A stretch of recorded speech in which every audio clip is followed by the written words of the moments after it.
I'm not sure if this will help anyone, but if my story saves even one person from the nightmares I now endure, I will consider it a win. I have borrowed a phone that was smuggled in here, and the orderly, that now monitors every move I make, will be coming shortly, so I must be brief. A few days ago, I was laying in bed scrolling through Reddit, like I always do to make myself sleepy, when I came across this story that sent shivers up my spine. After I was done reading, I thought to myself, wow, that was terrifying, and then scrolled to the next one.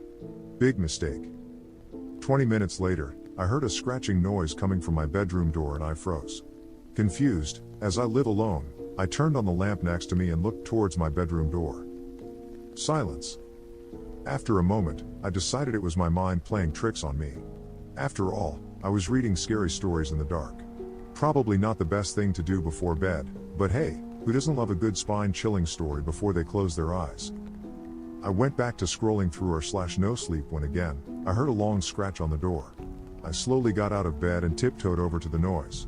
Grabbing the door handle, I gently opened it and peeked into my living room, only to find it vacant.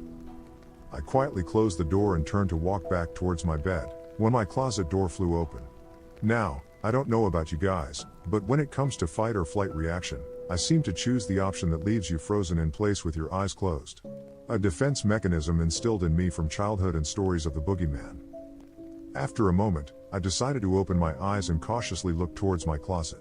I physically heard the clock that was placed on my nightstand stop ticking, and that's when I met him. He was almost 8 feet tall, standing on long spiny-looking legs, with impossibly long arms that seemed to stretch on forever. What I could see of his body looked to be covered in deep dark cracks.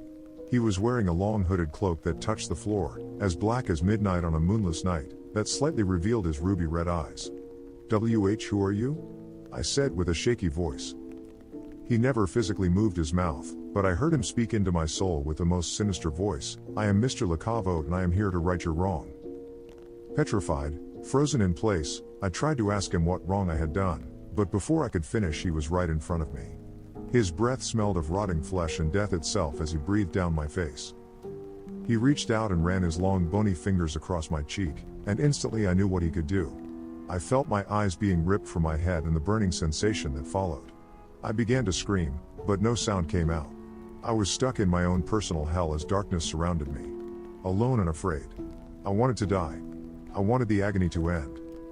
Again, I heard his voice as if it were my own thoughts. I am the keeper of votes, you know what you did. You will right your wrong or I will take your ice, along with your eternal soul. You have 24 hours. Just as fast as he had appeared, Mr. Lakavote had vanished. I did not sleep the rest of the night. I had visions of the horror I had just endured that left me sweating and cold at the same time. Had I dreamt the whole thing? Could my mind even make up something so sinister and evil? And the pain, oh Lord, the pain I felt. I have never experienced anything close to that kind of suffering in my entire life. The next morning, pacing my apartment, I tried my hardest to think of what I had done wrong. Did I forget to vote in our recent election? Had I missed an employee poll at work? What the hell had I not voted on that was so important that my soul depended on it? Trying to clear my head, I decided to open Reddit, as it always seemed to make me feel better and relaxed. While I was scrolling, I passed the story I had read the night before. The one that had made the hair on the back of my neck stand. That's when it clicked. I had scrolled to the next one before I gave that story the upvote it deserved. Instantaneously, I clicked on the up arrow and waited, hoping with every part of my being that was the answer. Was I playing a guessing game with my life? I waited the whole day. I didn't eat, I didn't move, I barely even breathed. I thought about writing to my family and sorting my goodbyes out, but I felt too incredibly empty to conjure up the words. No one would believe me anyways. As the sun slowly set, I decided I might as well wait in my room and hope that I had redeemed myself, or possibly chance losing my eyes and my soul. The thought of that alone made me vomit into the trash can next to my bed and tremble violently with deep, petrifying terror.